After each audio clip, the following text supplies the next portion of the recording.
আমরা আদৌ নিজেদের জমি নিয়ে ভাবি, চিন্তা করি? নিশ্চিতভাবে আলাদা করে পশ্চিমবঙ্গের জমির কথা বলছি না, ভারতবর্ষের অন্তর্গত যে পশ্চিমবঙ্গ রাজ্য, সেই রাজ্যের জমির কথা বলছি। যে রাজ্যের জমি বিদেশিদের দখলে গেলে, যে রাজ্যের অর্থনীতি বিদেশিদের দখলে গেলে, যে রাজ্যের সমাজ তার পরিচালনা বিদেশিদের দখলে গেলে, যে রাজ্যের আইন প্রণয়ন ব্যবস্থা বিদেশিদের দখলে গেলে, অবশ্যই রাজ্যের তো বটেই, কিন্তু আসলে সব থেকে বেশি করে দেশের ক্ষতি হবে। আমরা বুঝি, আমরা মানি। যদি মানি, তাহলে আলোরানী সরকাররা কিভাবে এদেশের বিধানসভা নির্বাচনে লড়ার টিকিট পায় বললেই এই মুহূর্তে আমি আপনাকে চোখ বুজে বলে দিতে পারি যে কাদা ছোঁড়াছুড়ি শুরু হয়ে যাবে। কার দায়, কার দোষ, কে টিকিট দিল, কে বর্ডারে পাহারা দিল, কে ভিতরে ঢুকতে দিল, কে জাল কাগজ বানিয়ে দিল, কে দেখেও দেখলো না, কেউ দেখেও না দেখার ভান করলো কিনা। কিন্তু সব কিছুর মাঝখানে, সব কিছুর উপরে বাঙালি, পশ্চিমবঙ্গের বাঙালি নিজের ভিটে জমিতে একজন বেআইনি অনুপ্রবেশকারীকে ডেকে নিয়ে এসে তার রাজ্যের বিধানসভাতে আইন তৈরি করবার একটা পারমিশন, একটা অধিকার তুলে দেবে কি ভোটের মাধ্যমে? এমন একজনকে যার এদেশে ঢোকা, থাকা, খাওয়া, পড়া সবটা বেআইনি। প্রশান্ত কুমার হালদার 10,000 কোটি টাকার কেলেঙ্কারির নায়ক, বাংলাদেশ থেকে ঘাপটি মেরে এদেশে এসে বসেছিল। এখানেও বিপুল সম্পত্তি কিনেছে সেই জাল কাগজপত্র দিয়ে। আমরা তখনই প্রমাদ গুনেছিলাম, বলছিলাম, জিজ্ঞাসা করছিলাম, এদেশের অর্থনীতিতে কালো টাকা ঢুকে যাচ্ছে, আবার সাদা হয়ে বিদেশে চলে যাচ্ছে। যে বিদেশিরা এদেশে বেআইনিভাবে ঢুকতে ঢুকতে এত দূর, এবার বিধানসভায় ঢুকতে চাইছে। সাবধান হবেন না হবেন না? আমাদের বিশেষ প্রতিবেদন।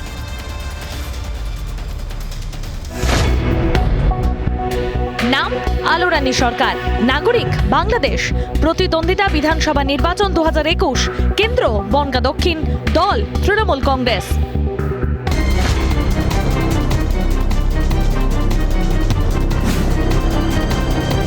সাংঘাতিক, বারবার সীমান্ত পেরিয়ে অনুপ্রবেশের খবর তুলে ধরেছে রিপাবলিক। বাংলাদেশ থেকে ভারতে অনুপ্রবেশ নিয়ে চূড়ান্ত উদ্বিগ্ন কেন্দ্রীয় স্বরাষ্ট্র মন্ত্রকও। কিন্তু আলোরানী সরকারের ঘটনা দেখে অনেকেই বলছেন, আর একটু হলে আইনসভাতেই তো একরকম অনুপ্রবেশই ঘটতে চলেছিল। বাদ সাধলেন বিজেপি প্রার্থী স্বপন মজুমদার। বিধানসভা ভোটে জিততে পারেননি, সেই নিয়ে হাইকোর্টে চলে গিয়েছিলেন জয়ী বিজেপি প্রার্থীর বিরুদ্ধেই। তাতেই হলো বুমেরাং। বাংলাদেশি আলোরানী শেষ বিধানসভা ভোটে দিব্যি লড়লেন শাসক দলের হয়ে, আর একটু হলে বিধায়ক হতেন, হয়তোবা মন্ত্রীও। বিল পাস, আইন প্রণয়নের ক্ষেত্রে হয়তো অংশও নিতেন। কে? বিদেশি আলোরানী। এই নিয়ে তৃণমূল বিজেপির মধ্যে শুরু হয়েছে তীব্র চাপানুতর। আলোরানীকে নিয়ে তৃণমূলের দিকে কটাক্ষ ছুড়ে দিয়েছেন শ্রমিক ভট্টাচার্য। দেখুন, যারা নিজেদের ধর্ম, সম্ভ্রম এবং জীবন রক্ষার তাগিদে যারা বাংলাদেশ থেকে এদেশে চলে আসতে বাধ্য হয়েছেন, তাদের নাগরিকত্ব দেবার জন্য বিজেপি বদ্ধপরিকর। এটা আমাদের ঘোষিত অবস্থান। কিন্তু এমন কিছু মানুষ আছেন যারা গাছেরও খাবেন আবার তলারও কুড়োবেন। উৎপাদ দিকেও আছি আমি, এদিকেও আছি, আমি ধর্মেও আছি, আমি জিরাপেও আছি। এটা তো চলতে পারে না। এদের নিয়েই তৃণমূল কংগ্রেস। সরাসরি পাল্টা দিতে না পারলেও ঢোক গিলছে তৃণমূল। অবাক লাগছে শুনতে মন্তব্য তাপস রায়ের। প্রশ্ন যখন উঠেছে, নিশ্চয়ই আলোরানী সরকার, কালকে যে আমি শুনেছি, সে তার নাগরিকতা, তার যদি জন্ম এখানে হয়ে থাকে, সে বলছে 69-এ, তাহলে পরে সে প্রমাণ করবে আদালতের কাছে বা নির্বাচন কমিশনের কাছে যে সে ভারতীয়। তো এটা আমার অবাকই লাগছে শুনতে। এটা তদন্ত সাপেক্ষ এবং বিচার সাপেক্ষ। শুধু কলকাতা নয়, কাঁচরাপাড়া থেকে বেলঘরিয়া একাধিক জায়গায় বাড়ি রয়েছে আলোরানীর। কাঁচরাপাড়ায় আলোরানীর বাড়ির সামনে পৌঁছে গিয়েছিল রিপাবলিক। আলোরানীদি বাড়ি আছেন?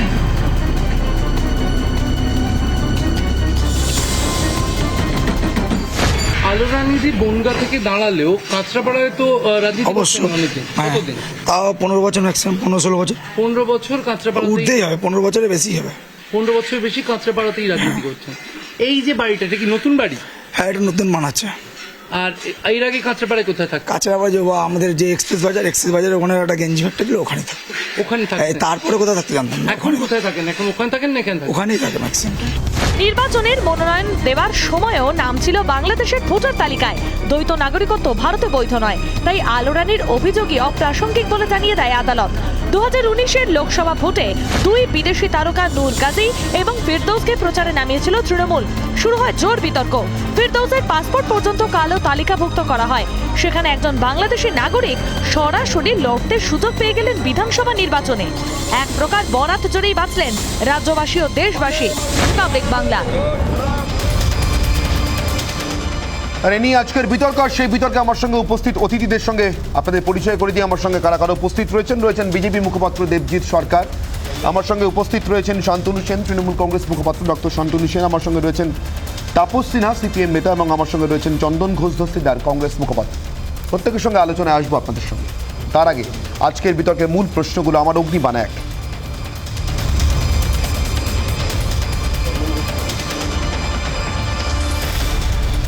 রাজ্য আইনসভাতেও অনুপ্রবেশ আটকাবে কেন্দ্র। আমরা বারবার শুনি অনুপ্রবেশ ইস্যু সামনে এলেই কেন্দ্রের দিকে একটা বল ঠেলে দেওয়া হয় যে ওখানে সুরক্ষার দায়িত্ব, সীমান্তে সুরক্ষার দায়িত্ব বিএসএফ এর, কেন্দ্র দেখুক। আইনসভাতে যে অনুপ্রবেশটা হতে যাচ্ছিল সেটা দেখার দায়িত্ব কার? যে দল টিকিট দিচ্ছে তার নাকি কেন্দ্রে? অগ্নিবাণ দুই,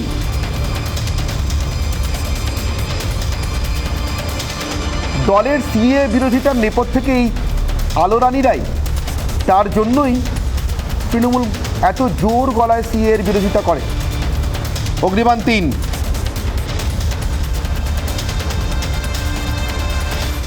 কমিশনের কোর্টে বল ঠেললেই, মানে নির্বাচন কমিশনের কোর্টে বল ঠেললেই যে কোনো রাজনৈতিক দল এমন ইস্যুতে খালাস হয়ে যায়, আর কোনো দায় থাকে না।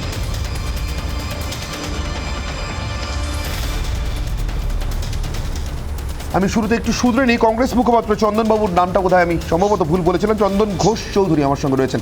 আমি প্রত্যেকের কাছে আসবো, কিন্তু সবার আগে শান্তনুবাবু আপনার কাছ থেকে শুরু করে, যেহেতু সর্বশেষ বিধানসভা নির্বাচনটা আলো রানী সরকার তৃণমূল কংগ্রেসের টিকিটে লড়েছেন, আমার প্রথম অগ্নিবাণটা দিয়েই শুরু করি। প্রথম প্রশ্নটা, যে রাজ্যের বিধানসভায় কার্যত একটা অনুপ্রবেশ হতে চলেছে।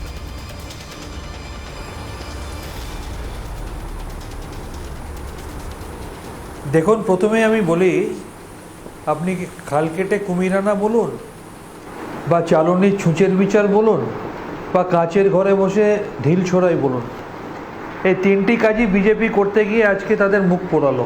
তার কারণ আসলে এদের স্বভাবই হচ্ছে, যাদের ভোটের ওপর নির্ভর করে এরা প্রধানমন্ত্রী পায়, এরা স্বরাষ্ট্রমন্ত্রী পায় এবং এরা সরকার করে, এরা তাদেরই নাগরিকত্ব নিয়ে প্রশ্ন তোলে। বারংবার আমরা দেখছি। সমস্যাটা অন্য জায়গায়। আপনি যেটা বললেন যে শেষ বিধানসভা নির্বাচনটা আলো রানী সরকার লড়েছে তৃণমূল কংগ্রেসের হয়ে, আপনি কিন্তু এটা বললেন না, তার ঠিক 5 বছর আগে 2016 সালের বিধানসভা নির্বাচনে এই আলো রানী সরকার উত্তর 24 পরগনার বীজপুর বিধানসভা কেন্দ্র থেকে ভারতীয় জনতা পার্টির প্রার্থী ছিল। তিনি 13,731টি ভোট পেয়েছিলেন এবং আমাদের প্রার্থী শুভ্রাংশু রায়ের কাছে গোহারান হেরেছিলেন। আসলে সমস্যাটা অন্য জায়গায়। স্বপন মজুমদার চাঁদপাড়া মণ্ডলপাড়ার একটা স্কুল থেকে ক্লাস 8 পাসের সার্টিফিকেট দিয়েছিলেন, শোনা যায় সেটা নাকি জাল। তার জন্যে কোর্টে যাওয়া হয়, সেইখানে তিনি এই আঙুল তোলেন। আসলে সমস্যাটা কি, ভারতীয় জনতা পার্টি যাদের স্বরাষ্ট্র দপ্তরের প্রতিমন্ত্রী নিশীথ প্রামাণিক, তার নাগরিকত্ব নিয়ে প্রশ্ন ওঠে, লোকে বলে তিনি পড়াশোনা করতে ভারতবর্ষে এসেছিলেন, আজকে তিনি ভারতবর্ষের স্বরাষ্ট্র দপ্তরের প্রতিমন্ত্রী হয়ে বসে আছেন, আর আজকে তারা এই নিয়ে প্রশ্ন তুলছে। আর আমার দ্বিতীয় কথা, প্রথমে এই উত্তরটা আমি চাইবো, 2016-এ তাহলে তিনি প্রার্থীপদ বিজেপির থেকে কি করে পেয়ে ভোটে লড়লেন? আমার দ্বিতীয় প্রশ্ন, বিধানসভা নির্বাচন তো রাজ্য নির্বাচন কমিশনের তত্ত্বাবধানে হয় না, বিধানসভা নির্বাচন হয় কেন্দ্রীয় নির্বাচন কমিশনের তত্ত্বাবধানে। যে কেন্দ্রীয় নির্বাচন কমিশনকে ভারতীয় জনতা পার্টি, মোদি শাহ কোম্পানি অঙ্গুলি হেলনে নাচায়, 8 দফা নির্বাচন করতে হবে, এমনকি বুথে পোলিং এজেন্ট কি ডাইরেকশনে হবে সেটাও আমরা দেখেছি। বিগত নির্বাচনে নির্বাচন কমিশনকে ডাইরেক্টিভ দিচ্ছে ভারতীয় জনতা পার্টি। সেই নির্বাচন কমিশন নির্বাচনে লড়তে গেলে যার কাছে সমস্ত কিছু প্রমাণপত্র জমা দিতে হয়, এফিডেভিট জমা দিতে হয়, তাহলে এটা কি সেই নির্বাচন কমিশনের বেশ, ব্যর্থতা বলে বেশ, ভারতীয় জনতা বেশ। পার্টি চিৎকার করছে? আমি শান্তনুবাবু আপনার কথা সূত্র ধরে সরাসরি দেবজিৎ বাবুর কাছে প্রশ্ন করব। সেই নির্বাচন কমিশনকে ম্যানিপুলেট করে কি বিজেপি প্রার্থী করেছিল? বেশ, আমি সরাসরি জিজ্ঞেস করবো দেবজিৎ বাবুকে। দেবজিৎ বাবু, অনেকগুলো প্রশ্ন আপনাদের জন্য। না, প্রথমে শান্তনুবাবুকে একটা বিনম্র ছোট্ট প্রশ্ন। আজকে এই মুহূর্তে আমরা যখন এই বিতর্ক চালাচ্ছি, সেই সময় তৃণমূল কংগ্রেস পার্টির তরফ থেকে আলোরানী বিশ্বাস দেবীর সম্বন্ধে আপনাদের মূল্যায়ন কি, আপনাদের স্ট্যান্ড কি, এটা একটু ক্লিয়ার করুন। এখন তো উনি আমাদের দলে নেই, যে কারণেই হোক, উনি তো নিজে দলত্যাগ করে আপনাদের ওখানে গিয়েছিলেন, জেলা সভানেত্রী করেছিলেন আপনারা। আমি দোষ কারোর স্খলন করতে বলছি না। ডিবেটের ইস্যুটা তৃণমূল কংগ্রেসের স্ট্যান্ড নিয়ে নয়। না, আজকের ইস্যুটা যাইনি হোক, ইস্যুটা তো অনেক কিছু নিয়ে ছিল চন্দনদা। এই শান্তনুদা, আপনি আমাকে শুধু বলুন যে ইস্যুটা অনেক কিছু নিয়ে, অন্য কিছু নিয়ে ছিল। আপনি তো অনেক ইস্যু এনেছেন, স্বপন মজুমদার, চাঁদপাড়া, এগুলো তো ছিল না আজকের ইস্যু, আপনি তো এনেছেন। তা সেই জন্য এটা আলোরানীর সঙ্গে যুক্ত। আজকে জনগণের তরফ থেকে আমি জানতে চাইছি, আপনি একজন এমপি মানুষ, বহিষ্কৃত হলো এমপি মানুষ, এই মুহূর্তে সাসপেন্ডেড হলো, আপনি শুধু বলুন, আপনি শুনুন, আপনি আইনসভার লোক। আমি আইনসভায় যেতে পারিনি, দুবার চেষ্টা করেছি, পারিনি, কি রাজ্যে কি কেন্দ্রে। আপনি পেরেছেন, আপনি গিয়েছেন। আপনি শুধু বলে দিন এই মুহূর্তে তৃণমূল কংগ্রেসের স্ট্যান্ডটা কি আলোরানী সরকার সম্বন্ধে, এটা সবাই জানতে চায়। তারপরে আমি আসছি বিতর্কে। তাহলে 1 মিনিট শুনুন, 1 মিনিট আমি আপনাকে উত্তরটা দিচ্ছি। তার আগে একটু সংশোধন করে দিই। আপনার দল পেগাসাস ইস্যুতে আমি আন্দোলন করেছিলাম বলে প্রতিহিংসা পরায়ণতা বলতো গত বছর আমায় সাসপেন্ড করেছিল, এই মুহূর্তে আমি সাসপেন্ডেড নই। হ্যাঁ। সেকেন্ড হচ্ছে আলোরানী সরকার সম্বন্ধে তৃণমূল কংগ্রেসের স্ট্যান্ড কি সেটা জানার আগে আপনি কাইন্ডলি বলুন 2016 সালে কোন জাদু সেটা পরে বলছি তো, এখন তো উনি নেই, এখন তো উনি আমার দলে নেই, এখন তো উনি, আমি আবারও বলছি, আলোরানী সরকার কি সরকারের নাগরিক। শান্তনুদা, একটা কথা আপনি ডিস্টার্ব করতে পারবেন না। এই মুহূর্তে আলোরানী কাদের প্রার্থী, কাদের হয়ে ভোটে লড়েছিলেন, কাদের প্রার্থী, কাদের দলের কর্মী বা সদস্য, এই মুহূর্তে কি তৃণমূলে উনি আছেন? শান্তনুদা, এই মুহূর্তে কি আলোরানী তৃণমূলে আছেন? হ্যাঁ বা না? আমি আপনার উত্তর দিচ্ছি। হ্যাঁ, আমি আপনার উত্তর দিচ্ছি। না, আপনি আমার মাস্টারমশাই নয় যে হ্যাঁ বা না উত্তর জিজ্ঞাসা করবেন। অদ্ভুত কথা বলছেন, আমি মাস্টারমশাই নই, আমি জানতে চাইছি। বলে দিচ্ছি, আলোরানী দাঁড়ান, যে ইস্যুগুলো নিয়ে প্রশ্ন উঠেছে, দল তার সঠিক সময়ে সঠিক সিদ্ধান্ত, সঠিক সময়, এখনো সেই সময় আসেনি, তাহলে এখনো সেই সময় আসেনি। আজকে অবধি শান্তনুদা, আজকে অবধি আলোরানী টিএমসি মেম্বার, আমি এখান থেকে তাহলে শুরু করি। না, আজকে অবধি শান্তনুদা, আলোরানী বিশ্বাস আজ অবধি আপনাদের মেম্বার তো, পার্টির মেম্বার তো। দেবজিৎ বাবু, 1 সেকেন্ড। আলোরানী সরকার তৃণমূলের মেম্বার, তৃণমূলের টিকিটে প্রার্থী ছিলেন, তৃণমূলের মেম্বার, তৃণমূলের প্রার্থীপত্র আজকেও তৃণমূলের মেম্বার। 2016 বিজেপির প্রার্থী কি করে হয়েছে? ঠিক আছে, এখন তো নেই। এই মুহূর্তে কি, এই মুহূর্তে তো শান্তনুদা, এই মুহূর্তে কি উনি বিজেপির মেম্বার? এই মুহূর্তে কি উত্তরটা দিন শান্তনুদা, বলছি তো এই মুহূর্তে। আরে শুনুন, ডিবেট করছেন, আরে শুনে নিন। আরে আপনি তো অনেক কথা বললেন, আপনি আমার কথাটা উত্তর দিন। এই মুহূর্তে আলোরানী কি বিজেপির মেম্বার? চলে আসতে পারে। আলোরানী বিজেপির মেম্বার নয়, আলোরানী বিজেপির মেম্বার নয়, তৃণমূলের মেম্বার। আলোরানী বিজেপির মেম্বার নয়, আলোরানী তৃণমূলের মেম্বার। এই মুহূর্তে এখনো পর্যন্ত আপনার দল ওনাকে বহিষ্কার করে নিয়ে আসুন। এরপর আমি আসছি। দ্বিতীয়ত ঠিক আছে, 4.5 মিনিট নষ্ট হয়ে গেছে, বোঝা গেছে। এর উত্তর আপনাদের কাছে নেই, 4.5 মিনিট নষ্ট হয়েছে। এবার আমি আমার কথাটা বলি। আলোরানী দেবী এখনো পর্যন্ত টিএমসির মেম্বার। তার আগে 2016 সাল অবধি উনি রাজনৈতিকভাবে বিজেপির মেম্বার ছিলেন। শান্তনুদা, ভুল বলিনি তো? শান্তনুদা, শুনতে পাচ্ছেন?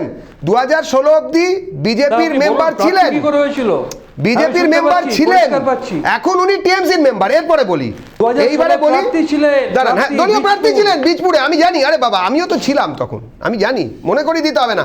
আমি এপাং ওপাং ঝপাঙে নেই, আমি ওই এক জায়গাতেই, সেই জন্যই বলছি, আপনার মতনই। তো যেটা বলার সেটা আজ অবধি, কালকে কি হবে কে জানে। না, আপনিও তো তাই, আপনার মতনই। আমি তো বললাম আপনার মতনই, এপাং ওপাং ঝপাঙে নেই। আপনি একই জায়গায় না, না, না, আমরা আমি আলোচনা নিয়ে আলোচনা committed। করছি, আসুন না, দাঁড়ান না। আমি committed আরে বাবা, আমি জানি আপনি কমিটেড, ইউ আর কমিটেড, আপনি কমিটেড, এটা আমি জানি। আচ্ছা দলের প্রতি Commitment নিয়ে আলোচনা হচ্ছে না। দলের প্রতি কমিটমেন্টের ঊর্ধ্বে দেশের প্রতি কমিটমেন্ট একটু কথা বলি। আমি একটুখানি আইনসভা ঢুকতে যাচ্ছিল বিদেশি আলোচনা। এক মিনিট আমি বলি, শেষ 2016 অবধি বিজেপির সদস্যা, 2016 পর থেকে 2022-এর আজকের ডেট অবধি তৃণমূলের সদস্যা আলোরানী দেবীর আজকে নাগরিকত্ব, দ্বৈত নাগরিকত্ব কয়েকদিন আগে হাইকোর্টে ডিসক্লোজ হয়েছে। এটাই হচ্ছে স্ট্যাটাস। কোন মামলায় ডিসক্লোজ হয়েছে? কেউ গিয়ে তাকে গিয়ে বলতে বলেনি, মানে তার বিরুদ্ধে কেউ কোনো মামলা করেনি, না তো বিজেপি করেছেন না তো তৃণমূল করেছেন। তিনি স্বপন মজুমদারের বিরুদ্ধে, জেতা বিধায়ক বিজেপির টিকিটে, তার বিরুদ্ধে একটা মামলা করতে গিয়েছিলেন।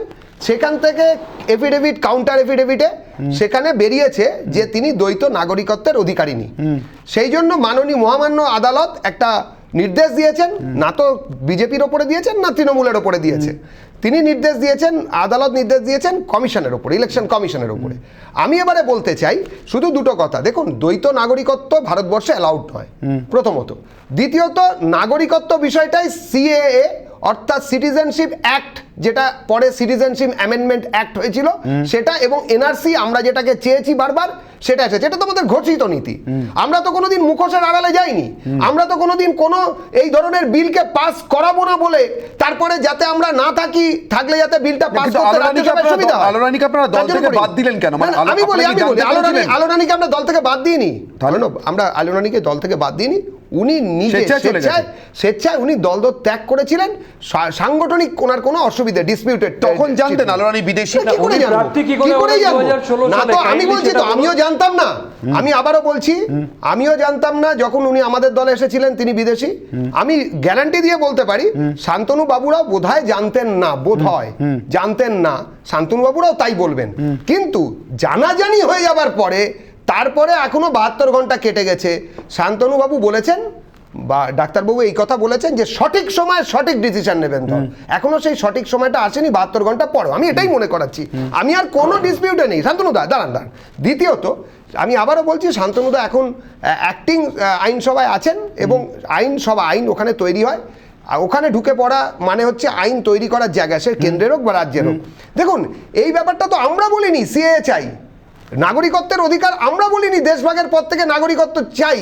এই কথা মহাত্মা গান্ধী বলেছিলেন, এই কথা বলেছিলেন সর্দার বল্লভভাই প্যাটেল, এই কথা বলেছিলেন নেহেরু। আমরা তো এই জন্যই বলছি। আমি নতুন অধিকারের কথা ছেড়ে দিচ্ছি, কিন্তু বিদেশি আইনসভা, আচ্ছা ধরুন, এবারে দেবজিৎ বাবু তর্কের খাতিরে বলছি, ধরুন সিএএ নিয়ে পশ্চিমবঙ্গ বিধানসভায় একটা বিতর্ক হচ্ছে। আপনি ভাবুন একবার, আলোরানী আপনাদের টিকিটে, তৃণমূলের টিকিটে, যার তার টিকিট, আমি বলছি সিপিএম এর টিকিটেও হতে পারে, কার টিকিটে আমি জানি না, কিন্তু কারো একটা টিকিটে বিধানসভায় ঢুকে বসে আছে। আপাতত যেহেতু একবার বিজেপি এবং একবার তৃণমূলের টিকিটে লড়েছে, আমি সেই জন্য ধরে নিচ্ছি বিজেপি বা তৃণমূল একদম বসে আছে। এই আলোরানী সেই গুরুগম্ভীর বিতর্কে আইনসভাতে বসে মত দিচ্ছেন সিএএটা থাকা উচিত কি উচিত না, ভারতবর্ষের নাগরিকত্ব আইন সম্পর্কে, যিনি ভারতের নাগরিকই নন। না, সমস্যাটা ভারতের নাগরিকত্ব নন কি নন না সেটা নয়। এই সীমান্তবর্তী জেলাগুলোতে এই সমস্যায় আমরা যারা বাঙাল তারা বারবার ভুগেছি। নাগরিকত্ব না, পৃথিবীর কোনো দেশ অ্যালাউ করবে? আমি বলছি পৃথিবীর কোনো দেশ অ্যালাউ করবে? আমি বলছি কোনো দেশ অ্যালাউ করবে না। আমাকে একটা মিনিট টাইম দেন, আমাকে একটা লাইন, দুটো লাইন বলতে দিন। আমি বলছি, প্রথমত যারা ওপার বাংলা থেকে এপার বাংলায় চলে এসেছেন, তাদের মধ্যে দুটো ক্যাটাগরির লোক আছে। এক, যারা প্রচণ্ড ইসলামিক ওই অত্যাচারে, যেহেতু ওটা ইসলামিক কান্ট্রি বলে ঘোষণা হয়েছিল, সেইভাবেই ইসলামের জন্য তৈরি হয়েছিল, সেখান থেকে যারা ধর্ম বাঁচাতে, যারা সমাজ বাঁচাতে, যারা নিজেদের ধর্ম চিহ্নগুলোকে রক্ষা করার জন্য ওখান থেকে পালিয়ে এসেছিলেন হিন্দু, বৌদ্ধ, জৈন এবং খ্রিস্টানরা, শিখেরা, তাদের জন্য এইখানে আসলে তাদেরকে, এটাই তো তাদের মাতৃভূমি। মুজিবুর রহমানের পরিবারের মতো মুসলিম না, আমি বলছি মুজিবুর রহমানের পরিবারের মতো মুসলিম না, শেষ করতে দিন। তারা মুসলিম দেশে, মুসলিমদের দ্বারা মুসলিমরা পারসিকিউটেড হয়েছে এটা না, ওটা রাজনৈতিক একটা হামলা ছিল। রাজনীতির সঙ্গে ধর্মীয় বা সামাজিকতাকে গুলিয়ে দিলে হবে না। দেশভাগ হয়েছিল মুজিবুর রহমান বাংলা বলতেন বা বলতেন না বলে নয়। দেশভাগ এই জন্য হয়নি যে জিন্না উর্দু মানতেন কি মানতেন বলে নয়। দেশভাগ হয়েছিল হিন্দু এবং মুসলমান একসঙ্গে থাকতে পারবে না, এই নীতি নির্ধারিত হয়েছিল এবং গণভোটের মাধ্যমে। আমি এবারে যেটা বলার সেটা পরিষ্কার করে বলতে চাই, এইরকম আলোরানীরা তারা যদি আসেন, তারা যদি ধর্মীয় কারণে পারসিকিউটেড হয়ে আসেন তাহলে তাদের এই ভারতবর্ষের বুকে হাজারবার স্বাগত। কিন্তু যারা কোনো কারণে ব্যবসায়িক কারণে আসবেন, এখানেও থাকবেন, গাছেরও খাবেন, তলারও কুড়োবেন, এইভাবে থাকবেন, তারা যারা আসবেন ধর্মীয় কারণে, তারা সিপিএম করুন, তারা তৃণমূল করুন, তারা বিজেপি করুন, তারা কংগ্রেস করুন, তারা কোনো কিছু না করুন, হিন্দু একমাত্র হিন্দু এই পরিচয় থাকবে এবং অত্যাচারিত এখানে এসেছেন সেইটুকু তারা বলবেন, তাদের এখানে আমরা নাগরিকত্ব দেবো। এটাই আমাদের আমি কিন্তু যদি কেউ দু জায়গাতে রাখেন, গাছেরও খাবো তলারও কুড়বো বলে অন্য কোনো কারণে, পারিবারিক কারণে যদি চলে আসে বাংলাদেশে 3টে নার্সিংহোম রমরমিয়ে চালানো, আর কি চালানো আমি জানি না। তিনি নিশ্চয়ই শরণার্থী নন, তিনি কোনো কিছু কোনো পারসিকিউশনের শিকার বলে মনে হয় না। শান্তনু বাবু, আমি দেবজিৎ বাবুর কথাটা মন দিয়ে শুনলাম, আশা করব আমি খুব অল্প সময় বলবো, উনিও মন দিয়ে শুনবেন। আমি প্রথমেই দেবজিৎ বাবুকে বলবো, ভারতীয় জনতা পার্টি ধর্মের নামে, জাতপাতের নামে মানুষকে বিভাজন করে, এটা ধ্রুব সত্য। কিন্তু সেই অভ্যাসটা দয়া করে টিভির ডিবেট অবধি নামিয়ে আনবেন না। এখানেও আপনি বাঙাল বলে ঘটি বাঙালের মধ্যে বিভাজনটা করবেন না, এটা আমার অনুরোধ। এক, সেকেন্ড, আপনি সিএএ এনআরসি নিয়ে অনেকগুলো বড় বড় কথা বললেন, আমি শুনলাম। আমার একটা বিনম্র প্রশ্ন আপনাকে, আপনার নিজের দলের নেতাদের কাছে কি স্ট্যান্ডটা ক্লিয়ার? তারা কি নিজেরা জানে আদৌ সিএএ বা এনআরসি তারা করবে কিনা? যদি হয় তাহলে 2 বছর 2.5 বছর পেরিয়ে যাওয়ার পর এখনও তারা রুল কেন ফ্রেম করতে পারলেন না? যদি সত্যি হয় তাহলে একই লোক অমিত শাহ এইখানে বাংলায় এসে সিএএ নিয়ে নীরব থাকছে, তিনি আবার আসামে গিয়ে পরের দিনই সিএএ গিয়ে তিনি ভোকাল হচ্ছেন। এই দ্বিচারিতাটা কেন? এর উত্তরটা আপনাকে কে দেবে? আর দ্বিতীয় কথা, আপনি যে কথা বলছেন 3টি প্রতিবেশী রাষ্ট্র থেকে বেছে বেছে কোন কোন ধর্মের মানুষকে আনা হবে সেগুলো দেখেছি। ধর্মের নামে বিভাজন করবেন না। আর যাদের ভোটে নির্বাচিত সরকার হয়ে বড় বড় কথা বলছেন, আপনাদের মাননীয় নরেন্দ্র মোদী মহোদয়, মাননীয় অমিত শাহ মহোদয়, দয়া করে তাদের নাগরিকত্ব নিয়ে প্রশ্ন করবেন না। এটা আপনাদের মুখে মানায় না। কাছের ঘরে বসে ঢিল ছুড়বেন না। আবার একটা কথা বলছি, এই ডিবেটে অন্তত ঘটি বাঙালের ডিভিশন করে আপনাদের চরিত্রটা প্রকাশ করে দেবেন না যে আমরা সব জায়গাতেই মানুষে মানুষে বিভাজন করতে যাই। শান্তনুদা, আমার সংক্ষেপে আমি একটা কথা বলি, আমি ব্যক্তিগতভাবে আমি দুটোই একসঙ্গে। এবং প্রথমত কথা বলি যে আমরা মানে ভারতীয় জনতা পার্টি যারা কিনা আমাদের নেতারা ভোটে জিতেছেন, যাদের ভোটে আমরা জিতেছি, আমরা কখনো তাদের বিরোধিতা করিনি। আমি রিপিট করছি, যাদের ভোটে সারা ভারতবর্ষে ভারতীয় জনতা পার্টি জিতেছে তাদের জন্য কোথাও কোনো বিরোধিতা আমরা করিনি। এবং যারা আমাদের ভোট দেননি তারাও যতক্ষণ ভারতবাসী থাকবেন, ভারতের জন্য তারা কাঁদবেন, ভারতের জন্য তারা হাসবেন, আমরা তাদের জন্য আছি। না প্রথমত। দ্বিতীয়ত একটা কথা যেটা শান্তনুদা দিয়ে শুরু করলেন যে আমরা ধর্মীয় কারণে বিভাজন করছি, দাদা ধর্মীয় কারণে বিভাজনটা না বিজেপি জন্মানোর আগে থাকতেই হয়ে গেছে দেশে। আর নতুন করে বিজেপির কিছু করার নেই।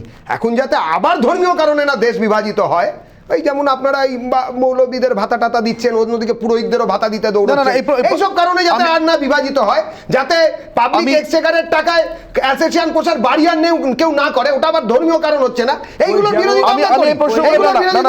এই প্রশ্নগুলোর বাইরে আজকে বেরোতে চাইছি, তার কারণ পরিপ্রেক্ষিতে অনেক বড়। শান্তনু বাবু, আমি সেই জায়গা থেকে বলবো, আমি তাপস সিনহার কাছে যাবো। অত্যাচারিত হলে আমি দেবজিৎ বাবু, আমি তাপস সিনহার কাছে যাবো। তাপস বাবু 2016 থেকে 2022 আলোরানি দুবার চেষ্টা করেছেন, দুবারের চেষ্টাটা ব্যর্থ হয়েছে। আমি বলতে বাধ্য হচ্ছি যে কোনোভাবে কখনো আমরা সাংবাদিকরা কেউ পরাজিত হলে খুশি হই না, কিন্তু জীবনে এই একটা পরাজয়, মানে দুটো বিধানসভা নির্বাচনে একই প্রার্থীর দুটো দলের হয়ে দুবারের পরাজয়, আমি আমার খুশি ব্যক্ত করতে আমার কোনো রকম দ্বিধা নেই। আমি বলছি ভাগ্যিস বেঁচে গেল দেশটা, কিন্তু বেঁচে গেল তো বাঁচবে তার সিউরিটি আছে? মানে এটা দেখার পরে, আলোরানির এই ঘটনা দেখার পরে এটা হল অফ করে আমরা কেউ বলে দিতে পারি আমাদের আজকের রাজ্যের বিধানসভায় বা দেশের অন্য কোনো রাজ্যের কোনো বিধানসভায় কোনো বিদেশি নাগরিক ঢুকে বসে নেই? হ্যাঁ অনির্বাণ, দেখো আমরা ছোটবেলায় একটা কথা শুনতাম, দুধে জল মেশানো হয় আর চালে কাঁকড় মেশায়, অসৎ ব্যবসায়ীরা চালে কাঁকড় মেশায়। কিন্তু এখন ওটা উল্টে গেছে, এখন জলে দুধ মেশানো হচ্ছে আর কাঁকড়ে চাল মেশানো হচ্ছে। ফলে বিজেপি তৃণমূল এই যে দুজনের 25 মিনিট ধরে ডিবেটটা চললো, এই দুটো দলই হচ্ছে যেখানে মিস কলে সদস্য পাওয়া যায় আর যেখানে ডান্ডা ছুলে মানে ঝান্ডার ডান্ডাটা ছুলে নেতা হওয়া যায়, সেই দলে এই ধরনের ভেজাল থাকবে। 16 সালে আলো রানী সরকার বিজেপির হয়ে প্রতিদ্বন্দ্বিতা করলো, আর 21 সালে তৃণমূল কংগ্রেসের। আমি তোমার সঙ্গে একমত যে আজকে ভাগ্যিস জনগণ ওনাকে জয়ী করেনি, কিন্তু আজকে যদি আরটিআই করা যায়, বিজেপি তৃণমূলের অনেক জনপ্রতিনিধির মধ্যে এইরকম ভেজাল খুঁজে পাওয়া যাবে। শুধু দ্বৈত নাগরিকত্ব নয়, আরো অনেক কিছু বেরিয়ে আসবে অবৈধ সম্পত্তি থেকে। আর এখানে যে শান্তনুবাবু কেন গলা ফাটাচ্ছেন, একজন চিকিৎসক, প্রতিদিন উনি অপরাধীদের হয়ে সওয়াল করে যাচ্ছেন, গরু চোরের হয়ে, কয়লা চোরের হয়ে, কয়লা পাচারকারীদের হয়ে, এসএসসি কেলেঙ্কারিতে যাদেরকে রোজ সিবিআই ডাকছে, উনাদের হয়ে কথা বলতে এগুলো কি ভালো লাগে? মানুষ কি না, অন্য সব বিষয় আজকে আপাতত দূরে সরে যাচ্ছে। আমার শুধু একটাই প্রশ্ন, যে ভারতের একটি রাজ্যে আইনসভায় একজন বিদেশি ঢুকে পড়তে যাচ্ছিল, আমরা সত্যি এটা নিয়ে কনসার্ন নাকি এখনো দলে দলে দায় ভাগাভাগি করব? সতর্ক সংশ্লিষ্ট দলকে হওয়া উচিত ছিল। আর নির্বাচন কমিশন আজকে যদি কোর্টে এই মামলাটা না যেত, কোর্টে যদি উনি না যেতেন, এটা বেরিয়ে আসতো না। সংশ্লিষ্ট রাজনৈতিক দলের এই দায়বদ্ধতা থেকে যায়, কাকে সদস্য দিচ্ছি, কাকে নির্বাচনের টিকিট দিচ্ছি, এই ভাবনাটা সংশ্লিষ্ট রাজনৈতিক দলের। আমরা চ্যালেঞ্জ করে বলতে পারি, সিপিআইএম এ অন্তত এই ধরনের ঘটনা গোটা দেশে কোথাও পাবেন না। দেবজিৎ বাবু অসম্ভব হাসছেন, একটা ছোট্ট রিয়াকশন নিয়ে নি দেবজিৎ বাবু, আমি আসছি তাপস বাবু। দেবজিৎ বাবু হাসছেন। দেখুন, তাপসদাদের দলের যারা, যেখান থেকে তাপসদাদের দল বেরোলো না, সেইখানে একটা অধিকারী থিসিস বলে একটা জিনিস ছিল, ঠিক দেশ ভাগের আগেই, দেশ স্বাধীনতার সময়। সেখানে বলেছিলেন 28টা আলাদা আলাদা দেশ বানিয়ে ফেলতে হবে এই ভারতবর্ষকে। সুতরাং ভারতবর্ষ নিয়ে তাপসবাবুর একটু কম ভাঙুন না তো, ভারতের নয়, ভারতীয় নন, ভারতের কমিউনিস্ট পার্টি। ভারত নিয়ে একটু কম কথা বলুন, আপনারা চায়না, রাশিয়া এইসব নিয়ে বলুন না। অনেকটা সময় আছে। সংশ্লিষ্ট রাজনৈতিক দলের যখন কথা হচ্ছে, আমি বিভিন্ন রাজনৈতিক দলের মতের প্রসঙ্গ নিয়ে আলো রানী সরকার, বিভিন্ন রাজনৈতিক দলের বক্তব্য। বিজেপির মতো সাম্প্রদায়িক রাজনীতি, না না, ঠিক আছে, আমাদের কোন বিভিন্ন রাজনৈতিক দলের বক্তব্য শুনেন তো কি বলছেন? তুমি এখানে বসেও হিন্দু মুসলমান করছো। 100 বার করবো তাপসদা। তার কারণ হচ্ছে হিন্দু মুসলমানের জন্য। দাঁড়ান তাপসদা, শুনে নিন, আমাকে 1 মিনিট বলতে দিন। এখানে বসেও বলবো, 1000 বার বলবো। তার কারণ হচ্ছে আমরা ওপার থেকে চলে এসেছিলাম সিন্ডিকেট করতে নয়। আপনাদের লাল ঝান্ডার লোভে আসিনি, আপনাদের এখানে পার্টি করতে আসিনি, লাল পার্টির জন্য আসিনি। আমরা শুধুমাত্র হিন্দু ছিলাম, সেই জন্য আমাদেরকে তাড়িয়ে দেওয়া হয়েছিল। আমার একটা বিরতির সময় আছে, বিরতির পর ফিরে আসছি এই ডিবেটে, একটা ছোট্ট বিরতির পর ফিরে আসছি।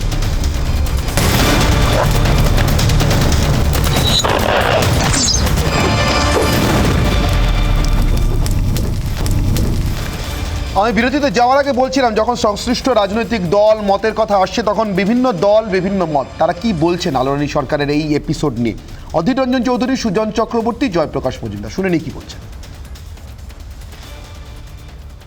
আলো রানী সরকারকে ভোটার আইডি কার্ড, ভারতের ভোটার আইডি কার্ড প্রদান করেছে জাতীয় নির্বাচন কমিশন। বিজেপি কেন্দ্রীয় সরকারে বিজেপি থাকাকালীন এই নাগরিকত্ব বিষয়টা যেভাবে ঘেঁটে আছে সম্পূর্ণভাবে, যে কাউকে কখন নাগরিক বলা হবে, কখন নাগরিক বলা হবে না, ওপার বাংলার লোক বলে দেওয়া হবে, ইনফিল্ট্রেটার বলা হবে, আবার এপার বাংলায় তার ভোটার আইডি কার্ড, তার ভোটে কেউ জিতবে কেউ হারবে, এই সম্পূর্ণ ব্যাপারটা কিন্তু সাংঘাতিকভাবে ঘেঁটে আছে। হাইকোর্ট যখন বলছে তখন নিশ্চয়ই তার মধ্যে সত্যতা আছে। হয়তো আমি বিষয়টা বিস্তারিত জানি না, তাই স্বাভাবিকভাবেই হাইকোর্টের এই ধরনের অবজারভেশনের উপরে আমার কোনো মন্তব্য করা সমীচীন নয় বলে মনে করি। অন্য দেশের নাগরিক তৃণমূলের হয়ে হোক আর যে দলেরই হোক প্রার্থী হয়েছেন, তো ভাবা যায় না কি দল চলছে নাকি সার্কাস পার্টি চলছে।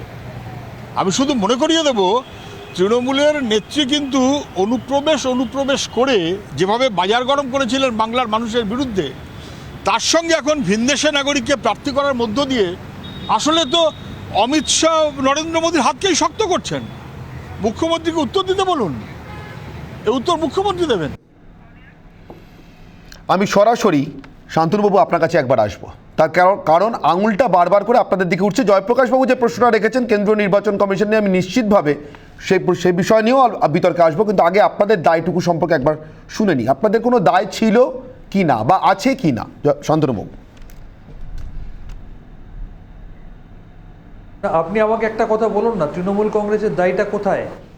তৃণমূল কংগ্রেস একজন নাগরিক, আমাদের দলের কর্মী, যিনি ভারতবর্ষের নাগরিক, যার সমস্ত কিছু কাগজপত্র আছে, তাকে প্রার্থী পদে মনোনয়ন দিয়েছে।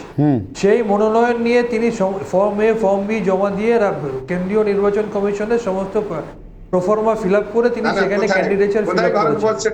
কেন্দ্রীয় নির্বাচন কমিশন যার উপর তৃণমূল কংগ্রেসের কোনো পুরো কন্ট্রোল আমার একটা ছোট্ট প্রশ্ন আছে শান্তনুবাবু, তাপসবাবু আসছি তার ক্যান্ডিডেচারকে শান্তনুবাবু একটা ছোট্ট প্রশ্ন আছে। আমি মমতা বন্দ্যোপাধ্যায়কে গত বিধানসভা নির্বাচনে শান্তনুবাবু মমতা বন্দ্যোপাধ্যায়কে গত বিধানসভা নির্বাচনে আমি বারবার শুনেছি দলের কর্মী সমর্থকদের তিনি সতর্ক করছেন, পাড়ায় কে আসছে, এলাকায় কে আসছে যাচ্ছে নজর রাখুন।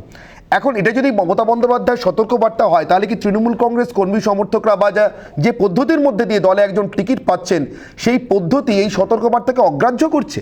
পাড়ায় কে আসছে নজর রাখা তো দূরের কথা, দলের হয়ে কে টিকিট পাচ্ছে সেটা তো আপনারা নজর রাখতে পারছেন না। আচ্ছা, আপনি একটা কথা বলুন তো, কিছু মনে করবেন না, আপনি আজকে একটা টিভি চ্যানেলে বসে অ্যাঙ্কারিং করছেন, একটা রেপুটেড চ্যানেল। কালকে ধরুন আমি একটা টিভি চ্যানেল খুলেছি, আপনি সেখান থেকে আমার এখানে এলেন, আমি দেখছি আপনি একটা রেপুটেড চ্যানেলে অ্যাঙ্কার, আপনি যদি আমার চ্যানেলে অ্যাঙ্কারিং করতে আসেন আমি তো মনে করবো যে আপনি একটা বৈধ অ্যাঙ্কার। সুতরাং আমি তো আর আপনার পাস্ট হিস্ট্রি, আপনার অ্যাক্রেডিটেশন আছে কিনা বা আপনার অন্যান্য সার্টিফিকেট অ্যাঙ্কারিং করার জন্য আছে কিনা সেটা তো আমি দেখবো না, কারণ আপনি একটা সর্বভারতীয় টিভি চ্যানেলে অ্যাঙ্কারিং করছেন। ভারতীয় জনতা পার্টি একটা সর্বভারতীয় রাজনৈতিক দল, দেশ চালাচ্ছে, সেখান থেকে আপনি আমার টিভি চ্যানেলে এসেছেন, তাহলে কি আমি আপনার ক্রেডেনশিয়াল চেক করবো? উত্তরটা আপনি দিন। আমি এই প্রথম শান্তনুবাবু আপনার কথার সূত্রে বিজেপির জন্য একটা ভালো সার্টিফিকেট পেলাম। আপনার কথার সূত্রে বিজেপি থেকে এলে মোটামুটি আপনারা একটা প্যারালাল এন্ট্রি সিস্টেম চালু করেছেন। দেবজিৎ বাবু আপনারাও করেছেন কিনা আমি জানি না, মানে তৃণমূল কংগ্রেসের অনেক। হ্যাঁ তাপসবাবু প্লিজ। এখন ঝপাং ওপাং ওপাং ঝপাং এখন ঝপাং তো বিজেপি ক্ষমতা দখল করতে গিয়ে মুখ পুড়েছে। আমি চন্দন বাবুর কাছে যাব। চন্দন ঘোষ চৌধুরী, কংগ্রেসের চন্দন ঘোষ চৌধুরী। চন্দন বাবু, আমি পরিষ্কারভাবে একটা কথা বলি, এখানে শান্তনুবাবু দেবজিৎ তাপসদা ছাড়া 24 বছরের রাজনৈতিক অভিজ্ঞতা, আমার মনে হয় এখানে আমি ছাত্র হিসেবে বসতে আসিনি। 40 মিনিট পরে বলবার সুযোগ পেয়ে কোনো একটা অভিমুখ তৈরি না করা, আমার বিশেষভাবে কেন বলি, এখানে দেবজিতের ভার্সন বা শান্তনুবাবুর ভার্সন দুটোতেই তো প্রমাণিত সত্য, এবং এই প্রমাণিত সত্য হচ্ছে আলো রানী সরকারকে ঘিরে যদি আলোচনা হয় সেই আলোচনাটার কেন্দ্রিকতা তিনি বিদেশী। এখন প্রশ্নটা হাইকোর্টে এখন কমপ্লিটলি এটা একটা সাবজুডিস, কিন্তু প্রশ্নটা অন্য জায়গাতে। আমি কিন্তু বারবার এই প্রসঙ্গ আনছি না, অদিতদাও স্পেসিফিক্যালি এই কথাটা বলেছেন। আমরা বলতে চাইছি শুধু আলো রানী সরকার না, আলো রানী সরকারের মতো কতজন যারা আইনসভাতে যাবেন না, যারা বিভিন্ন জায়গাতে পুরোপুরের সাথে আছেন, যারা বিভিন্ন জায়গাতে ক্ষমতাসীন দলের সাথে আছেন, তাদের সংখ্যাটা কত এটাকে তো প্রথমে বার করতে হবে, এবং এলাকার পুলিশ বা এলাকার সার্ভিলেন্স কিভাবে কাজ করছে সেটাকে প্রমাণিত করতে হবে। এখন প্রশ্নটা একটা আলো রানী সরকার না, আজকে ভোট ব্যাংকে বাড়াবার জন্য তৃণমূল বিভিন্ন সময় এটা প্রমাণিত যে ভোট ব্যাংকে বাড়াবার জন্য যে ইন্ধন জুগিয়ে এখানে বিভিন্ন নাগরিক বিশেষত বাংলাদেশ থেকে এখানে এনে এবং তাদের চন্দ্রবাবু দারুণ লাগছে শুনতে। শুধু দেখছি রাজ্য ভেদে কিভাবে কংগ্রেসের স্ট্যান্স বদলে যায়। এই কংগ্রেসই আসামে এমন আলো রানী সরকারদের জন্য গলা ফাটান, আবার এই কংগ্রেসই রাজ্যের সমস্ত দায়িত্ব তৃণমূল কংগ্রেসের উপর চাপিয়ে দিচ্ছে। আমি পরিষ্কারভাবে এই কথাটা বলছি, আমি কিন্তু আসামের প্রসঙ্গে আলোচনা করছি না। আমি আসামের প্রসঙ্গে আলোচনা যদি করি আমি অবশ্যই এই প্রসঙ্গ তো আনছি যে বিজেপি এনআরসি সিএ এর দুটো ভূমিকা, একটা বাংলার একটা আসামের, দুটোই কি তাই দেবজিৎ বাবু? তাই দেবজিৎ বাবু তাই আপনাদের এই দুটো ভূমিকা, দ্বৈত ভূমিকায় আলো রানীদের দ্বৈত নাগরিকত্বের জন্য সাহায্য করছে। আজকে যে আমরা কৃতজ্ঞ আসাম কংগ্রেসের প্রতি। না আচ্ছা আমি উত্তরটা নিই চন্দনবাবু, আমি উত্তরটা নিই। দেবজিৎ বাবু আপনাদের দ্বৈত ভূমিকা আলো রানীদের এরকম দ্বৈত নাগরিকত্বে সাহায্য করতে যায় দেশের আইনে বেআইনি। দেবজিৎ বাবু আমি উত্তর নিচ্ছি, চন্দনবাবু উত্তর নিচ্ছি, চন্দনবাবু আমি উত্তর নিচ্ছি। দেবজিৎ বাবু, চন্দনদা, তাপসদা এক মিনিট, তাপসদা, চন্দনদা মূল ব্যাপারটা আলো রানী সরকারকে ঘিরে তোমার একটা নির্দিষ্ট আমি বুঝেছি একদম, আপনি একদম খাঁটি কথা বলেছেন। ঠিক বলেছেন। আমি নির্দিষ্ট অভিমুখে আসবো চন্দনবাবু, আমি নির্দিষ্ট অভিমুখে আসবো, সেই অভিমুখের সামনে থেকে আমার ধারণা সেই প্রশ্নের সামনে থেকে আপনারা কেউই পার পাবেন না। আমি সেই প্রশ্নের সামনে আসবো। আমার আজকে ব্রহ্মাস্ত্র এখনো নেওয়া বাকি, সেটা আপনাদের চারজনের জন্যই থাকবে, কিন্তু তার আগে দেবজিৎ বাবু সংক্ষেপে উত্তরটা দিন প্লিজ, প্লিজ সংক্ষেপে দেবজিৎ বাবু। চন্দনদা এবং আমাদের ডাক্তারবাবু যা বলছেন এবং আমিও যা বলছি তাতে একটা কথা পরিষ্কার, দেখুন না তো কোনো পার্টির পক্ষে তো সম্ভব নয়। প্রথমে একজন এলেন, তিনি যদি তার ভোটার কার্ড, আধার কার্ড এগুলো যদি দেন, সেটাকে কি ছানবিন করা সম্ভব? কিভাবে আমরা এখানে থেকে চ্যালেঞ্জ করবো? আজকে একটা হাইকোর্ট এইরকম দেখতে গিয়ে দেখেছেন, তিনি নিজে এফিডেভিট দিয়ে বলেছেন, তারপরে আরও তদন্তে বেরিয়েছে। তাই জন্য আমার কথা হচ্ছে এটা নয়, আমার কথা হচ্ছে যে কারা এসেছিলেন, কারা গুলিয়ে দেবেন না, তাপস আপনি রাগ করবেন না, কারা অনুপ্রবেশকারী এবং কারা শরণার্থী তার তো একটা সিস্টেম থাকা দরকার। চন্দনদাও একমত হবেন, সেটা আসামে হোক, মিজোরামে হোক, নাগাল্যান্ডে হোক, ত্রিপুরায় হোক বা বাংলায়। দেবজিৎ বাবু, আমরা সবসময় আরেকটা দেশের নাগরিক হওয়া যায় না। আমি বলছি যদি শরণার্থী একজন লোক, আচ্ছা আমি তোমাকে একটা কথা জিজ্ঞেস করি, আজকে একজন বাংলাদেশি নাগরিক, হিন্দু বা খ্রিস্টান, তা সে রিলিজিয়াস পারসিকিউশনের জন্য ওপার থেকে পালিয়ে পারে লাফিয়ে চলে এলেন, তার তো হাতে কিছু নেই। সিএ যতক্ষণ না তৈরি হচ্ছে, যেটা ব্যথা আমাদের ডাক্তার সেনেরও ব্যথা হচ্ছে যে কেন তাড়াতাড়ি হচ্ছে না, আমরা চেষ্টা করছি খুব তাড়াতাড়ি, আমারও একসঙ্গে সমব্যথী, তাড়াতাড়ি করতে হবে। এক মিনিট আপনি বলেছেন, আমার এই ধরনের বিতর্কে রুচি নেই দেবজিৎ বাবু, আমাকে শেষ করতে আমি শেষ করতে দেবো দেবজিৎ আমি বাবু। শুধু এইটুকু আপনি বারবার রিলিজিয়াস বলছেন, আমি বলছি আপনি বারবার রিলিজিয়াস বলছেন, রিলিজিয়াস পারসিকিউশনের জন্য যদি কেউ পালিয়ে আসে, আমার এই বিতর্কে রুচি নেই। তার তো তখন ওখানে ভোটার কি করবো? তিনি কি বলেছেন রিলিজিয়াস পারসিকিউশন পালিয়ে এসেছে? সেটাই তো, আমি তো সেটাই বলি। দুই দেবজিৎ বাবু চন্দ্রবাবু এক মিনিট, এবং আমার তারপরের কোশ্চেনটা খুব মারাত্মক, যেটা সবাই অ্যাভয়েড করছে। বলুন, আমরা যতক্ষণ জানি না, তারপর আমরা যতক্ষণ জানি না যে তিনি কোন দেশের নাগরিক, ততক্ষণ কোন দলের দায় নেই। কিন্তু জেনে যাবার পরেও যদি কোন দল তাকে জায়গা দেয়, তখন সেই দলের উপরে দায় আসে কি আসে না? শান্তনুবাবু উত্তর নি, জেনে যাওয়ার পর আপনারা জায়গা দিয়ে যাচ্ছেন কেন? জানেন না, বিজেপি জানেন না, ঠিক আছে। জিতলে আলো সরকার জিতলে 2016-তে কি হতো? আরে ঠিক আছে, তখন তো জানতাম না। আমি উত্তরটা নিই শান্তনুবাবুর কাছ থেকে। তাপস বাবু উত্তর নিচ্ছি, আমি উত্তর নিচ্ছি। শান্তনুবাবু আবার বলছেন মিস কল, আমি একটু থামতে বলুন। হ্যাঁ প্লিজ উত্তর দিন প্লিজ।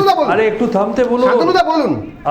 আমি একটাই কথা বলবো, দেবজিৎ বাবুর বিলম্বিত বোধোদয় দেখে আমার ভালো লাগলো যে তিনি এটা বুঝতে পেরেছেন যে কেউ ভোটার কার্ড, আধার কার্ড নিয়ে এলেছে, সেটা ছানবিন করা সম্ভব না, তার নাগরিকত্ব প্রমাণ করার দায়িত্ব কোনো দলের থাকে না, নির্বাচন জানার পরে থাকে।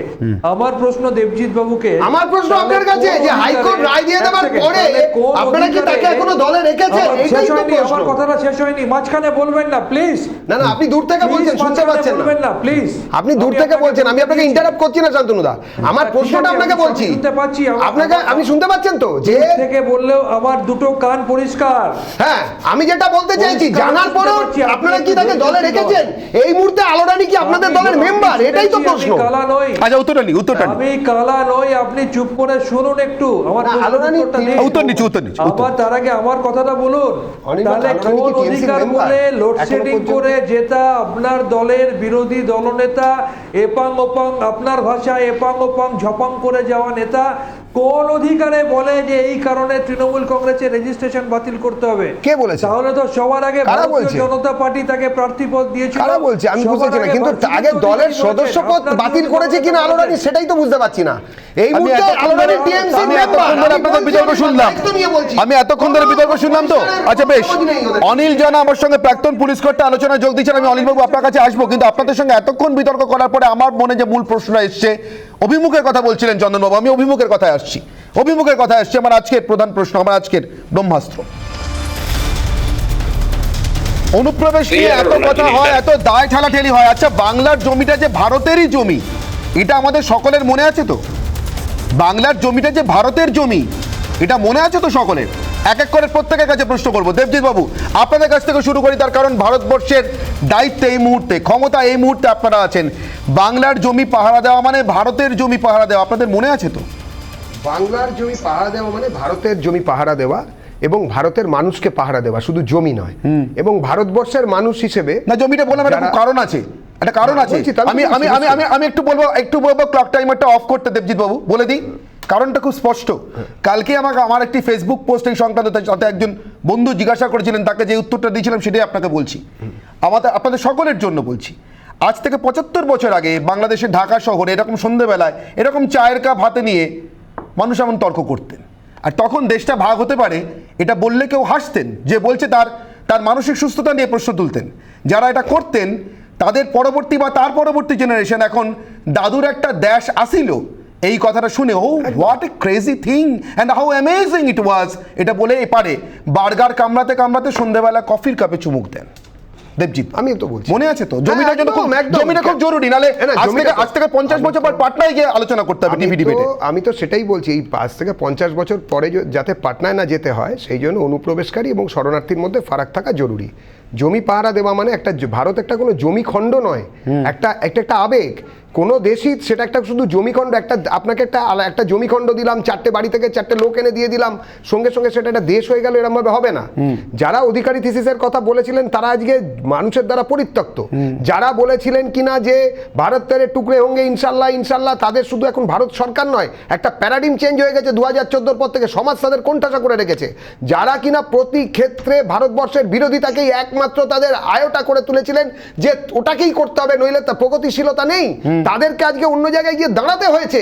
আজকের অবস্থা খুব শোচনীয় তাদের জন্য যারা কিনা বারবার ভারতের বিরোধিতা করেছে। আমার কথা হচ্ছে, আবারও বলি, ভারতের নাগরিক বলতে অবিভক্ত ভারতবর্ষে যারা স্বপ্ন দেখেছিল, সেই স্বাধীন ভারতের যারা স্বপ্ন দেখেছিল, তারা প্রত্যেকে ভারতবর্ষের নাগরিক। যারা দ্বিজাতি তত্ত্বের ভিত্তিতে সেই ভারতকে ভাঙতে চেয়েছিল তারা ভারতবর্ষের নাগরিক নয়। আজকের বাংলার জমিটা পাহারা দেওয়া মানে যে ভারতের জমি পাহারা দেওয়া, সেটা সকলের মনে আছে কিনা? শান্তনু বাবু, আমি আপনার কাছে আসবো, আমি সকালের কাছে 30 সেকেন্ড করে আসছি প্লিজ, আমার সময় যেহেতু কমেছে। শান্তনু বাবু 30 সেকেন্ড। আমি 30 সেকেন্ডই বলবো, কেউ যেন ইন্টারফেয়ার না করে। আমার প্রথম কথা হচ্ছে বর্ডারকে সিকিউরিটি দেওয়ার দায়িত্ব বর্ডার সিকিউরিটি ফোর্সের। আমার দ্বিতীয় কথা হচ্ছে ধর্মের নামে যাদের ভোটে জিতেছেন এপার ওপারের নামে ভাগ করতে চাইবেন না। আর আমার তৃতীয় প্রশ্ন, ভারতবর্ষের সরকার যারা স্বাধীনতা সংগ্রামের বিরোধিতা করেছিল, যারা নাথুরাম গডসের পুজো করে, যারা সাভারকারকে গুরু মানে, যে রাষ্ট্রীয় স্বয়ংসেবক সংঘ আইনের বিরোধিতা করেছিল, তাদের সেই সরকারের কাছে অনুরোধ করব, দয়া করে কাশ্মীরের যে অঞ্চলটা এখনও পাকিস্তান অধ্যুষিত হয়ে আছে, অরুণাচলে প্রত্যেক দিন চীন একটু একটু করে আগ্রাসনী ভূমিকায় অংশগ্রহণ করছে, সেই জায়গাগুলোকে দেখুন, ভারতবর্ষের জমিটাকে পুনরুদ্ধার করুন। আবার কিন্তু বাঙালি হিসেবে এবং পশ্চিমবঙ্গের বাসী হিসেবে আমার এই মুহূর্তে রাজ্যের জমি নিয়ে সব থেকে বেশি চিন্তা। আমি তাপসবাবু আপনার কাছে আসবো। বাংলার জমি যে ভারতের জমি, সত্যিই কেন্দ্রে শাসন করা দলগুলো মনে রাখে কি বাঙালি আর কত জমি হারাবে? একসঙ্গে স্বাধীনতা পেয়েছিলাম, পাঞ্জাবের তো এ দশা হয়নি। বাংলাকে রক্ষা করতে হবে, বাংলাকে রক্ষা করলে গোটা ভারতবর্ষ রক্ষা হবে। ভারতবর্ষকে ঐক্য, ভারতবর্ষের সংহতিকে রক্ষা করতে হবে। যাদের স্বাধীনতা সংগ্রামে কোনো ভূমিকা নেই, দেবজিৎ বাবুদের আরএসএস এবং বিজেপি, তারা আজকে দেশকে বারে বারে সাম্প্রদায়িক কথা, দেবজিৎ বাবুর প্রত্যেকটা কথা থেকে সাম্প্রদায়িকতার কথা উঠে আসছে। হিন্দু মুসলমান করবেন না। দেশের যে সমস্যাগুলো আছে সেগুলো থেকে নজর ঘোরানোর জন্য এই কথাগুলো বলা হচ্ছে। দেশকে রক্ষা করতে হবে, দেশের ঐক্য সংহতি রক্ষা করতে হবে। সময় শেষ, আমি চন্দনবাবুর কাছে আসবো। চন্দনবাবু, আপনারা সব থেকে দীর্ঘ সময় দেশে শাসন চালিয়েছেন, বাংলার জমিকে ভারতের জমি আপনারাও কি মনে করেছেন? তাহলে কি সমস্যা এতদিন জিয়ে থাকতো? 30 সেকেন্ডে প্লিজ। এটা আমি তোমাকে যেটা পরিষ্কারভাবে বলি অনির্বাণ, তুমি এটা একটা রাইট অবজেক্টিভ দেখেছো, যেটা এই আলোচনা the sovereignty of the nation and the land, এটা ভীষণ ইম্পর্টেন্ট। যে সার্বভৌমত্বের ক্ষেত্রে বাংলা তো অবিচ্ছেদ্য ভারতবর্ষের অঙ্গ, এখানে তো অস্বীকার করে লাভ নেই। সুতরাং এই প্রশ্নগুলো কিন্তু কখনোই আসেনি। আজকে অনুপ্রবেশকারী প্রশ্নটা যখন আসে, ইনফিল্ট্রেটার, আমরা যদি রিফিউজি স্টেটাস দেখি, ওটা কিন্তু একটা অ্যাক্ট, এবং সিটিজেনারি ওটা আলাদা অ্যাক্ট। দুটোকে মিলিয়ে দিয়ে মাঝখানে একটা রাজনৈতিকরণের যে প্রচেষ্টা, সেই প্রচেষ্টা থেকে কিন্তু জন্ম নিচ্ছে এই ধরনের বিভিন্ন মানসিকতা, এবং এই মানসিকতা শিকার হচ্ছে বাংলা। শুধু একটাই কথা বলবো যে বাংলার জমি যে ভারতের জমি, এটা প্লিজ সবার কাছে অনুরোধ করছি, মনে রাখুন, আমাদের যেন আজ থেকে আমার পরবর্তী জেনারেশন বা তার পরবর্তী জেনারেশনকে যেন আজ থেকে 50 বছর পরে গিয়ে পাটনায় বসে সন্ধ্যেবেলা এই আলোচনাটা না করতে হয় যে আমাদের একখান দেশ আসিল। তার কারণ সত্যি বাংলার জমিকে ভারতের জমি মনে করলে বোধহয় আলোরানী সরকারের মতো এমন অকুতভয় বিদেশি নাগরিক এদেশে নির্বাচনে বিধানসভা নির্বাচিত হওয়ার জন্য লড়াই করতে পারতেন না 5 বছরের ব্যবধানে দুবার। নিশ্চিতভাবে আলোরানি আমাদের জন্য একটা একটা একটা ওয়ার্নিং বেল বাজিয়েছেন। সেই বেলটা আমরা সাড়া দেবো কিনা তার উপর নির্ভর করবে বাঙালি আগামী 50 বছর এই বঙ্গে, এই মাটিতে, এই জমিতে থাকতে পারবে কিনা। আপাতত অনির্বাণের অগ্নিবাণের আজকের এই বিতর্ক পর্ব এখানে শেষ করছি। ফিরে আসছি একটা ছোট্ট না বিরতিতে যেতে পারছি না, এখন এই মুহূর্তে অত্যন্ত গুরুত্বপূর্ণ একটা খবর রয়েছে। দেশ জুড়ে কমছে পেট্রোল এবং ডিজেলের দাম। দেশ জুড়ে কমছে পেট্রোল এবং ডিজেলের দাম।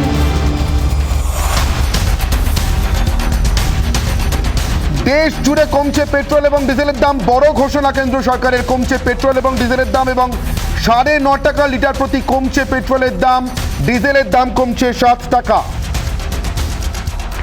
9.5 টাকা কমছে লিটার প্রতি ডিজেলের দাম, 7 টাকা কমছে, মাফ করবেন, পেট্রোলের দাম এবং ডিজেলের দাম কমছে লিটার প্রতি 7 টাকা। জ্বালানি যে অবশেষে আম নাগরিকের জন্য আরও একটু স্বস্তি, তার কারণ এবার কেন্দ্রীয় সরকার সরাসরি এক্সাইজ ডিউটি অর্থাৎ পেট্রোল এবং ডিজেলে তাদের নেওয়া যে করের ভাগ সেটা সরাসরি কমালো কেন্দ্রীয় সরকার। যার অর্থাৎ সরাসরি কেন্দ্রীয় সরকারের সিদ্ধান্ত। এর আগে কেন্দ্র অনুরোধ করেছিল বিজেপি শাসিত বিভিন্ন রাজ্যগুলিকে, সারা ভারতের সব রাজ্যকে অনুরোধ করা হয়েছিল বিজেপি শাসিত রাজ্যগুলি সেই অনুরোধে সাড়া দেয় এবং পেট্রোল ডিজেলের দাম কমে রাজ্যগুলি তাদের ভাগের করের টাকা অংশ ছেড়ে দেওয়ার পর তারপরে পশ্চিমবঙ্গ বা তামিলনাড়ুর মতো বেশ কিছু রাজ্যে প্রশ্ন তুলে যাচ্ছিল কেন্দ্র কেন নিজের করের ভাগ কমাচ্ছে না। তারই উত্তর এলো এবং সেই উত্তর নিশ্চিতভাবে রাজনৈতিক উত্তরের থেকেও অনেক বড় বেশি উত্তর এলো।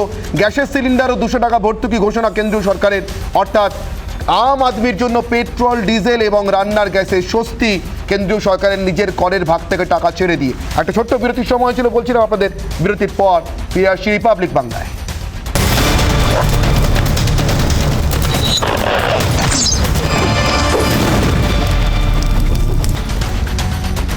অনির্বাণের অগ্নিবাণে ব্রেকিং নিউজ পর্বে ফিরে এসে আবারও যে খবরে চোখ রাখবো আরও একবার, দেশ জুড়ে কমলো পেট্রোল ডিজেল এবং রান্নার গ্যাসের দাম। তার কারণ কেন্দ্রীয় সরকার পেট্রোল ডিজেল এবং রান্নার গ্যাস থেকে তাদের যে প্রাপ্য করের অংশ সেটা কমিয়ে দিল। এর আগে কেন্দ্রের তরফ থেকে রাজ্যগুলিকে অনুরোধ করা হয়, তার মধ্যে বিজেপি শাসিত রাজ্যগুলি সাড়া দিয়েছিল কেন্দ্রের অনুরোধে, কিন্তু এবার কেন্দ্র তার নিজের প্রাপ্য করের অংশই ছেড়ে দেওয়াতে লিটার প্রতি পেট্রোলের দাম কমছে 9.5 টাকা, লিটার প্রতি ডিজেলের দাম কমছে 7 টাকা, গ্যাস সিলিন্ডারে আলাদা করে 200 টাকা ভর্তুকি ঘোষণা কেন্দ্রের। সাম্প্রতিক সময়ে পেট্রোল ডিজেলের লাগাতার দাম বেড়ে চলা এবং তারপরে গ্যাস সিলিন্ডারের লাগাতার দাম বেড়ে চলাতে রীতিমতো যেন আগুন লেগে গিয়েছিল মধ্যবিত্তের হেসেলে। নাভিশ্বাস উঠছিল মধ্যবিত্তের, পাল্লা দিয়ে বাজারে বাড়ছিল নিত্য প্রয়োজনীয় জিনিসের দাম। এবার এই সব কিছুকে একসঙ্গে মোকাবিলায় লিটার প্রতি পেট্রোলের দাম 9.5 টাকা কমলো। কেন্দ্র তার করের অংশ থেকে একটা অংশ ছেড়ে দেওয়াতে লিটার প্রতি ডিজেলের দাম কমলো, প্রতি লিটার ডিজেলের দাম কমলো 7 টাকা এবং একই সঙ্গে রান্নার গ্যাসের জন্য আলাদা করে সিলিন্ডার পিছু 200 টাকা করে ভর্তুকি ঘোষণা করলো কেন্দ্র।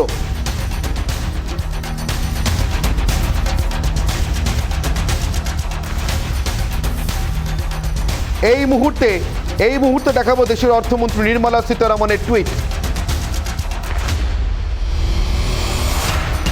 সরাসরি জানিয়েছেন কেন্দ্রীয় অর্থমন্ত্রী, we are reducing the central excise অর্থাৎ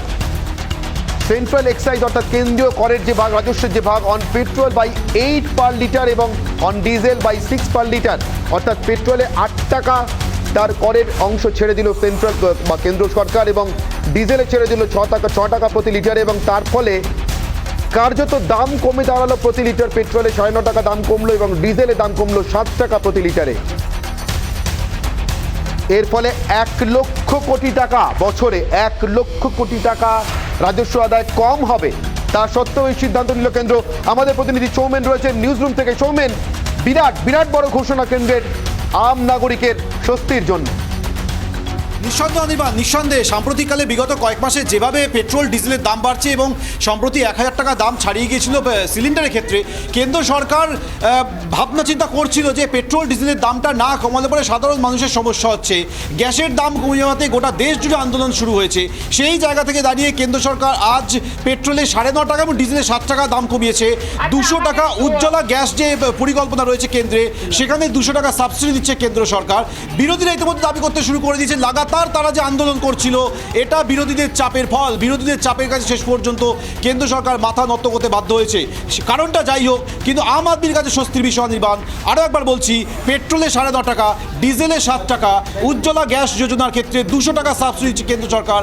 আম আদমির জন্য নিঃসন্দেহে এই মুহূর্তে আজকের তারিখে দাঁড়িয়ে এর থেকে ভালো খবর আর কিছু হতে পারে না অনির্বাণ।